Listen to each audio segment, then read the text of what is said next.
Detroit Animal Control facing criticism tonight. Pet owners say conditions there were so bad their dogs died. The accusations follow a lawsuit alleging animal neglect and abuse at that facility. 7 Action News reporter Kimberly Craig talked with some of those who blame Detroit Animal Control for their pet's death. Kim, no doubt they're heartbroken. It really is, Glenda. The stories are just so sad, and these are just some of the people who blame Detroit Animal Control for the deaths of the dogs they loved. To this day, I feel bad because I had to pick between which one I wanted, which dog that I want. Well, I had to pick. Floyd Hardrick is talking about his 2 dogs, both seized by Detroit Animal Control in July when one of them was running loose near his house. But Floyd could only afford the fees to get his dog Rock out, and Rock died 4 days later. He was coughing and mucus. He wanted to bark, but he couldn't. His bark sounded like every time he opened his mouth. That's the only thing that came out. The dog Floyd could not afford to have released was taken with her 1-week-old puppy.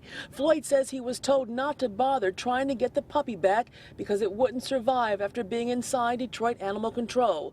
The mother was put down and the puppy died in its cage. I was told that even if I do get her out, by the puppies being so young, that they would be sick. When Action News cameras were finally allowed inside Detroit Animal Control for the first time, we saw these young puppies, but Detroit Animal Control refused to release them to a rescue for the remainder of their hold period, leaving many to wonder if they'll survive. I just can't see him just dropping dead like that. There's no way. Frederick Weems' 8-year-old Beagle mix named Scrappy was recently taken by Animal Control during an eviction when he was at work. He told Animal Control he would be able to afford to get him out this Friday, but on Monday they called him and told him Scrappy was dead, and they wouldn't tell him why. It hurts. It hurts very much.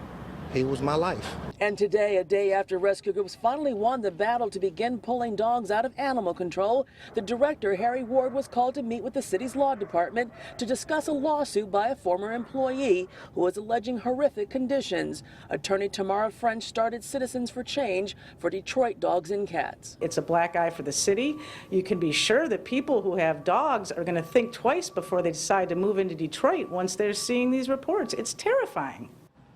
And coming up at 6 o'clock on Action News, what does the state have to say about the disgusting way some of the dogs are fed here at Animal Control? And why does the director, Harry Ward, say one dog he loves here will never leave this place? That and much more coming up at 6 o'clock. Reporting live in Detroit, Kimberly Craig, 7 Action News. And the sad part, Kim, is that you may not have the money, but that doesn't mean you love any less. Exactly. Yeah. I mean, it really is so devastating. I mean, people just can't afford the fees, and their dogs are put down in many cases. A lot of unanswered questions. Kim, thank you so much.